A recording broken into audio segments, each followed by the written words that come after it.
ஒரே எதிர்பார்ப்பு எங்களுக்கு விவசாயிகளுடைய கூட்டுறவு வங்கி கடன்களை தள்ளுபடி செய்ய வேண்டும். இன்று விவசாயிகள் மிகப்பெரிய பிரச்சனைகள் இருக்கின்றார்கள், கடும் தொல்லையில் இருக்கின்றார்கள். சூப்பர் எல்னினோ எஃபெக்ட்னால நீர் பற்றாக்குறை, விலை நிர்ணயம் கிடையாது. ஒரு நாளைக்கு 2 விவசாயிகள் தற்கொலை செய்து கொண்டிருக்கின்ற ஒரு சூழல் இருக்கிறது. இதை போக்க வேண்டும் என்றால் விவசாயிகளுக்கு அவருடைய வாங்கிய கடன்களை, குறிப்பாக கூட்டுறவு வங்கி கடன்களை முழுமையாக தள்ளுபடி செய்ய வேண்டும். இது மிகப்பெரிய எதிர்பார்ப்பு.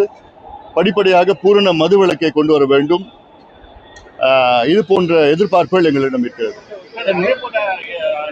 உதயநிதி அவர்கள் பேசின ஒரு வார்த்தை மிகவும் சர்ச்சையாச்சு, கைது செய்யப்பட்டார். ஆனா திமுக சைடு என்ன ஒரு குற்றச்சாட்டு வைக்கிறாங்கன்னா, இதுக்கு முன்னாடி நயினார் நாகரன் இதை விட பாருங்க, பெண்களை பற்றி இழிவாக பேசுகின்ற ஆண்களுக்கு ஆண்மை கிடையாது, தன்னம்பிக்கையும் கிடையாது. அப்படி இல்லாதவர்கள் தான் பெண்களை இழிவுபடுத்தி பேசுவார்கள். உங்க கேள்வியில எல்லாமே அடங்கி போயிடுச்சு.